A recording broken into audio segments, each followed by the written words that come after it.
നമസ്കാരം. ഞാൻ ഡോക്ടർ ഫിർദൗസ് ഇക്ബാൽ, ചങ്ങമ്പള്ളി. ഇന്നത്തെ വീഡിയോയിൽ പറയാൻ പോകുന്നത് ബ്രസ്റ്റ് ക്യാൻസറിൻ്റെ 2 കേസുകളുടെ ഒരു കമ്പാരിസൺ ആണ്. ഞാനിതിവിടെ പറയാൻ കാരണം ഒരുപാട് പേഷ്യൻസ് ചോദിക്കാറുണ്ട്, ആയുർവേദവും അലോപ്പതിയും ഒരുമിച്ച് ചെയ്യാൻ പറ്റുമോ, അതല്ല കീമോതെറാപ്പിയുടെ കൂടെയും റേഡിയേഷൻ്റെ കൂടെയും അലോപ്പതി മരുന്നുകൾ കഴിക്കുന്നതിൻ്റെ കൂടെയും ആയുർവേദം ചെയ്യാൻ പാടുണ്ടോ? ഇത്തരം ക്വസ്റ്റ്യൻസിനുള്ള മറുപടി വളരെ ബുദ്ധിമുട്ടാണ് ശരിക്കും പറഞ്ഞ് മനസ്സിലാക്കി കൊടുക്കാൻ. നമ്മളിപ്പോൾ ക്വാളിഫൈഡ് ആയിട്ടുള്ള ഒരു ആയുർവേദ, ഹോമിയോ അതുപോലെ ഉള്ള ക്വാളിഫൈഡ് ഡോക്ടേഴ്സ് പറയുന്നതും ക്വാക്സ് എന്ന് എല്ലാവരും പറയുന്ന നമ്മുടെ സിസ്റ്റം, നമ്മളുടെ ഗവൺമെൻറ്റും സിസ്റ്റവും പറയുന്ന ആളുകൾ പറയുന്നതും അവർ പറയുന്ന ആ കോക്സ് പറയുന്നതും തമ്മിൽ ഒരുപാട് വ്യത്യാസമുണ്ട്. അപ്പോൾ ഒരു ക്വാളിഫൈഡ് ഡോക്ടർ നിങ്ങളോട് പറയുകയാണ് ഈ മരുന്ന് മറ്റു മെഡിസിൻ്റെ കൂടെ കഴിക്കാൻ പറ്റും എന്ന് പറഞ്ഞാൽ അത് അനുസരിക്കേണ്ടതാണ്. അത് നിങ്ങൾക്ക് വേണ്ടിയിട്ടാണ്. ഇതാണ് ഇതിൻ്റെ ഒരു ഇൻട്രൊഡക്ഷനായിട്ട് എനിക്ക് പറയാനുള്ളത്. ഇനി ഞാൻ എൻ്റെ അനുഭവത്തിലുള്ള ഇത്തരം 2 കേസുകളുടെ ഒരു കമ്പാരിസൺ പറയാം. ഞാൻ യഥാർത്ഥ പേരുകൾ മറച്ചു വെക്കുകയാണ്. ഞാൻ അവരോട് സമ്മതം ചോദിച്ചിട്ടില്ല, അതുകൊണ്ട് അവരുടെ പേരുകൾ ഞാൻ വെളിപ്പെടുത്തുന്നില്ല. ഒരാളെ നമുക്ക് റീജ എന്നും മറ്റേ ആളെ ഖദീജ എന്നും വിളിക്കാം. അതിൽ ഈ ആദ്യത്തെ ആള് റീജ എന്ന് പറയുന്ന പേഷ്യൻ്റ് എൻ്റെ അടുത്ത് വന്നത് ഉഴിച്ചിലിന് വേണ്ടി വന്നതാണ്. അവർക്ക് കൈക്ക് കടച്ചിലും പുറം വേദനയും നെഞ്ചിന് വല്ലപ്പോഴും ഉണ്ടാകുന്ന ഒരു പെയിനും ആയിരുന്നു അവരുടെ സിംറ്റം. ഇതിന് വേണ്ടിയിട്ട് അവരെൻ്റെ അടുത്ത് ഉഴിച്ചിൽ വേണമെന്ന് പറഞ്ഞ് വന്നു. ഇങ്ങോട്ട് ആവശ്യപ്പെട്ടതാണ്. കാരണം അവരുടെ ഫാമിലിയായിട്ട് എനിക്ക് കണക്ഷൻ ഉണ്ട്. അതുകൊണ്ട് അവർ പറഞ്ഞു, ഡോക്ടറെ എനിക്കൊന്ന് വിളിഞ്ഞാൽ കൊള്ളാമെന്നുണ്ട്, ഒരു 14 ദിവസത്തേക്ക് ഞാൻ വരാമെന്ന്. അങ്ങനെ ഇവർ വന്ന് ഞാൻ ഉഴിച്ചിൽ, സാധാരണ നമ്മുടെ ഹോസ്പിറ്റലിൽ ഉഴിച്ചിൽ ചെയ്യുന്ന സമയത്ത് നമ്മൾ തെറാപ്പിസ്റ്റിന് അങ്ങനെ അങ്ങോട്ട് വിട്ടു കൊടുക്കാറല്ല പതിവ്. ഞാനും കൂടെ കയറി തൈലിട്ട് ഓരോ പാർട്ടും അവരുടെ ശ്രദ്ധിച്ച് നോക്കാറുണ്ട്. അങ്ങനെ നോക്കുന്നതിനിടയിൽ ചെറിയൊരു ഡൗട്ട് തോന്നി, നിപ്പിൾ റിട്ടാർഡേഷൻ ഉണ്ട് എന്ന് ബ്രസ്റ്റിൻ്റെ. അങ്ങനെ നോക്കുമ്പോൾ കക്ഷത്തിലും എനിക്കൊരു ചെറിയ തടിപ്പുണ്ടോ എന്നൊരു സംശയം തോന്നി. അത് കാരണം ഞാൻ അവരെ ഫർദർ ടെസ്റ്റുകൾക്ക് വിട്ടു. ഒഴിച്ചിൽ തുടരാതെ ബാക്കിയുള്ള ടെസ്റ്റുകൾക്കെല്ലാം അവർ വിട്ടു. മാമോഗ്രാം ആദ്യം ചെയ്തു. പിന്നെ ഞാൻ എപ്പോഴും പ്രിഫർ ചെയ്യുന്നത് USC ആണ്. USC ഞാൻ എഴുതി കൊടുക്കുകയും മാമോഗ്രാം അവരിഷ്ടത്തിന് ചെയ്യുകയും ചെയ്തു. അവർ പറഞ്ഞു മാമോഗ്രാം കൂടി ചെയ്യണമെന്ന്, അതുകൊണ്ട് ആദ്യം മാമോഗ്രാം ചെയ്തു. പിന്നെ USC ചെയ്തു. റിപ്പോർട്ട്സ് എല്ലാം നോക്കി, ട്യൂമർ മാർക്കേഴ്സ് നോക്കി. ട്യൂമർ മാർക്കേഴ്സ് പോസിറ്റീവായിട്ട് കണ്ടു, സ്ലൈറ്റ്ലി ഇൻക്രീസ് ആയിട്ട്. പിന്നെ ബ്ലഡിലുള്ള ചില വാല്യൂസ് എന്ന് വെച്ചാൽ ബ്ലഡിൻ്റെ അളവ് മീൻസ് നമ്മൾ സാധാരണ അയൺ HB എന്നൊക്കെ പറയുന്നതും ബാക്കിയുള്ളതിലൊക്കെ ചെറിയ ചെറിയ വേരിയേഷൻസും പിന്നെ ബാക്കി ലക്ഷണങ്ങളെല്ലാം കൂടി കണ്ടപ്പോൾ ക്യാൻസർ ആണെന്നുള്ള ഒരു ഡൗട്ട് തോന്നി. അങ്ങനെ നമ്മൾ ഫർദർ ടെസ്റ്റുകളൊക്കെ ചെയ്ത് ഓങ്കോളജിസ്റ്റിൻ്റെ അടുത്ത് വിട്ടു. അപ്പോൾ അവർ സർജറി പറഞ്ഞു. ഞാനും പ്രിഫർ ചെയ്യുന്നത് സർജറിയാണ്. അതാണ് ഒരു പോയിന്റ്. കാരണം എന്ന് വെച്ചാൽ ആയുർവേദത്തിൽ സർജറി ഉണ്ടോ എന്ന് എല്ലാവരും ചോദിക്കുന്നതാണ്. ആയുർവേദത്തിൽ ബ്രസ്റ്റ് ക്യാൻസറിൻ്റെ ട്രീറ്റ്മെൻറ്റിൽ സർജറി വരുന്നുണ്ട്. സർജറി ഇല്ലാതെ ട്രീറ്റ് ചെയ്യുന്ന കേസുകളുണ്ട്. പക്ഷേ ഇത് സർജറി പല കേസിലും ഒരു ഓപ്ഷനാണ്. പലതരം ബ്രസ്റ്റ് ക്യാൻസറിലും ആയുർവേദത്തിൻ്റെ ഓപ്ഷൻ സർജറി തന്നെയാണ്. അതുകൊണ്ട് തന്നെ ഞാൻ ഇവരെ സർജറിക്ക് വിട്ടു. സർജറി കഴിഞ്ഞ് വന്നു, കുഴപ്പമൊന്നുമില്ലാണ്ട് ഹോസ്പിറ്റലിൽ നിന്ന് എത്തി. പേഷ്യൻ്റ് കീമോതെറാപ്പിക്ക് തയ്യാറല്ല, റേഡിയേഷനോ കീമോതെറാപ്പിക്കോ അവർ തയ്യാറല്ല. അത് പിന്നെ ഹോർമോൺ ട്രിപ്പിൾ പോസിറ്റീവ് C ആയിരുന്നു. അപ്പോൾ സാധാരണ നിലയ്ക്ക് കീമോതെറാപ്പി പറയുന്നതാണ്. ട്രിപ്പിൾ നെഗറ്റീവ് ആകുമ്പോഴും പിന്നെ ഈ 2 കേസുകളിൽ ഹോർമോൺ തെറാപ്പിയും കീമോതെറാപ്പിയും എല്ലാം ഡോക്ടേഴ്സ് സജസ്റ്റ് ചെയ്യുന്നതാണ് കേസിനനുസരിച്ചിട്ട്. അപ്പോൾ ഈ കേസിൽ സർജറി ആണ് അവർ പറഞ്ഞത്. അപ്പോൾ പക്ഷേ പേഷ്യൻ്റ് ഒട്ടും വില്ലിങ് അല്ല. അവരുടെ പേടിയും അവരുടെ ടെൻഷനും പിന്നെ എന്നോടുള്ള വിശ്വാസം. കാരണം എന്താണെന്ന് വെച്ചാൽ വിശ്വാസം എന്ന് പറഞ്ഞാൽ വിശ്വാസം കൊണ്ട് നമ്മൾ ഒരിക്കലും ട്രീറ്റ്മെൻറ്റിന് പോകരുത്. വിശ്വാസം വരുന്നെങ്കിൽ അനുഭവം വേണം. അനുഭവം ശാസ്ത്രത്തിൻ്റെ അടിസ്ഥാനത്തിൽ അത് അനലൈസ് ചെയ്ത് എല്ലായ്പ്പോഴും ഒരേ ഉത്തരം, ഒരേ അനുഭവം കിട്ടുകയും വേണം. എന്നാൽ മാത്രമേ ആ വിശ്വാസത്തിന് ബലമുള്ളൂ. എനിവേ അവരെൻ്റെ അടുത്ത് എൻ്റെ ട്രീറ്റ്മെൻറ്റ് തന്നെ മതി എന്ന് പറഞ്ഞു. ഞാൻ പറഞ്ഞു കംപ്ലീറ്റ് ഒബ്സർവേഷനിൽ നോക്കി ട്രീറ്റ് ചെയ്യാന്നാണ്. പേഷ്യൻ്റ് ഒരു തലത്തിലും ബില്ലിംഗ് അല്ലായിരുന്നു. അല്ലെങ്കിൽ ഞാനൊരു പക്ഷേ അവരെ കീമോ ചെയ്യണം തന്നെ പറയുമായിരുന്നു. പക്ഷേ നമ്മളെ ട്രീറ്റ്മെൻറ്റ് സ്റ്റാർട്ട് ചെയ്ത് ഓരോന്നായി ചെയ്ത് ഇന്നിപ്പോൾ അവർ 6 വർഷമായിട്ട് അവർ സുഖമായിട്ടിരിക്കുന്നുണ്ട്. 6 years ആയിട്ട് ഒന്നും കുഴപ്പമില്ല. ഞാൻ പക്ഷേ റെഗുലർ ചെക്കപ്പ് അവർ ചെയ്യാറുണ്ട്. എല്ലാ ടെസ്റ്റുകളും ചെയ്യും, ഇടയ്ക്കിടയ്ക്ക് ടെസ്റ്റുകൾ ചെയ്യും.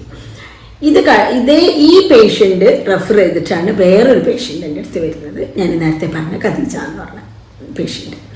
ഈ പേഷ്യൻ്റ് വന്നപ്പോഴും ഇതുപോലെ ബ്രസ്റ്റിൽ ലംബായിരുന്നു അവർക്കുണ്ടായിരുന്നത്. അപ്പോൾ ലംബ് അവരെ ഡയഗ്നോസ് ചെയ്തിട്ടാണ് വരുന്നത്. അപ്പോൾ ഞാൻ പറഞ്ഞു ഇങ്ങനെ ഇത് നിങ്ങൾ സർജറിക്ക് പോകേണ്ടതാണെന്ന് പറഞ്ഞപ്പോൾ പേഷ്യൻ്റ് വില്ലിങ് അല്ല.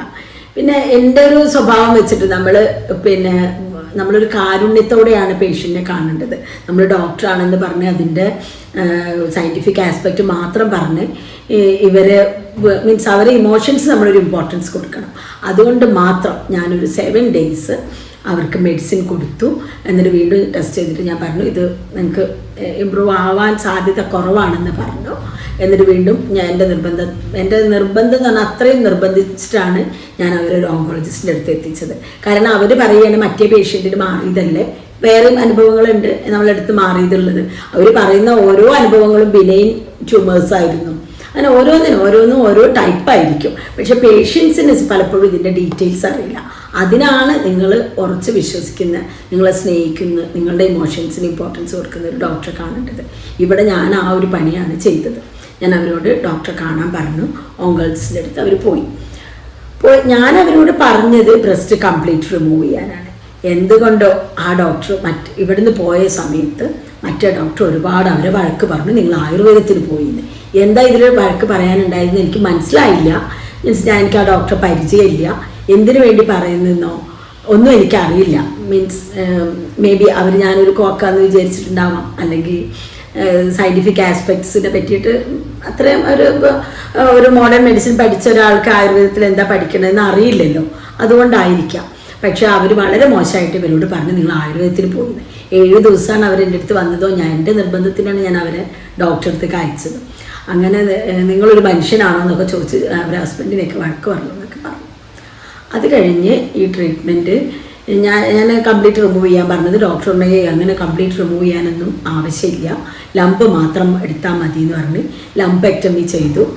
സെയിം ടൈപ്പ് ഓഫ് ക്യാൻസറാണ്, നേരത്തെ പറഞ്ഞ അതേ ക്യാൻസർ തന്നെയാണ് ഇതിൽ. ഇൻവേഴ്സീവ് ഡക്ട് സെൽ കാർസിനോമ എന്നാണ് എൻ്റെ ഡയഗ്നോസിസ് ഉണ്ടായിരുന്നത്. അങ്ങനെ ഈ ഇൻവേഴ്സീവ് ഡക്ട് സെൽ കാർസിനോമ എന്ന് പറയുന്നത് ബ്രസ്റ്റ് ക്യാൻസറിൽ കോമൺ തന്നെയാണ്, ഒരുപാട് കേസുകൾ വരുന്നതാണ്. അപ്പോൾ ഞാനിപ്പോൾ ഇതേ കേസായിട്ട് പോലും അപ്പോൾ ഇവർ പറഞ്ഞത് ഇങ്ങനെയാണ്, ലംബെക്ടമി ലംബെക്ടമി ചെയ്താൽ മതി എന്ന് പറഞ്ഞ് അങ്ങനെ ലംബ് മാത്രം എടുത്ത് കളഞ്ഞു. അതിനുശേഷം അത് ഹിസ്റ്റോപാത്തോളജി റിപ്പോർട്ട്സൊക്കെ വന്ന് പിന്നെ പെറ്റ് സ്കാനൊക്കെ ചെയ്ത് നോക്കി. അപ്പോഴൊന്നും അതിൽ കുഴപ്പമൊന്നും ഉണ്ടായിരുന്നില്ല. പിന്നീട് കീമോതെറാപ്പി റേഡിയേഷൻ ചെയ്ത് കഴിഞ്ഞു. കോഴ്സുകൾ കഴിഞ്ഞ് കഴിഞ്ഞതിന് ശേഷം വീണ്ടും പെറ്റ് സ്കാൻ ചെയ്തപ്പോഴത്തേക്കാണ് മനസ്സിലാവുന്നത് ലങ്സിലും ബോണിലും ബാധിച്ചിട്ടുണ്ട്, ലിംഫ് നോഡ്സിനെ ബാധിച്ചിട്ടുണ്ട് എന്നൊക്കെ അറിയുന്നതും. പിന്നീട് അവരെൻ്റെ അടുത്ത് ഒരു സമയത്ത് പോലും വന്നില്ല. ഞാൻ ആക്ച്വലി അവർക്ക് വേണ്ടിയിട്ടുള്ള മരുന്നുകളെല്ലാം പ്രിപ്പയർ ചെയ്തിരുന്നു. കാരണം നമ്മുടെ ഹോസ്പിറ്റലിൽ നമ്മൾ ചെയ്യുന്നത് ഓരോ പേഷ്യൻറ്റിന് വേണ്ട മരുന്നുകൾ അവരുടെ പ്രകൃതി അനുസരിച്ചിട്ടും പിന്നെ ഡിസീസിൻ്റെ കാർഡിനനുസരിച്ചിട്ടും സെപ്പറേറ്റ് മെഡിസിൻസ് ഉണ്ടാക്കി വെക്കുകയാണ് ചെയ്യാറുള്ളത്. പിന്നീട് അവരെ കണ്ടില്ല. ഇപ്പോൾ ഇന്നലെ പിന്നെ എൻ്റെ ക്ലിനിക്കിൽ ഇവർ വന്നു. ആ വന്ന സമയത്ത് നോക്കുമ്പോഴത്തേക്ക് ഒരുപാട് സ്പ്രെഡ് ചെയ്ത് ബ്രെയിൻ, ബോൺ,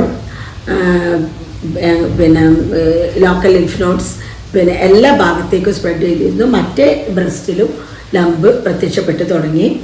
വളരെ ബുദ്ധിമുട്ടിയിട്ടുള്ള ഒരു സ്ഥിതിയിലാണ് അവർ വന്നത്. കൈയൊക്കെ വണ്ണം വെച്ച് ലിംഫെഡിനോപ്പതി ആയിട്ടുണ്ടായിരുന്നു. അങ്ങനെ ഒരുപാട് തീരെ ഒട്ടും വയ്യാതെ വളരെയധികം ബുദ്ധിമുട്ടിയിട്ടാണ് എൻ്റെ അടുത്ത് വന്നത്. വന്ന സമയത്ത് എനിക്കൊന്നും ചെയ്യാൻ പറ്റാത്തൊരവസ്ഥയാണ്. പാലിയേറ്റീവ് കെയർ അല്ലാണ്ട് അവർക്ക് വേറെ ഒന്നും ചെയ്യാനില്ല.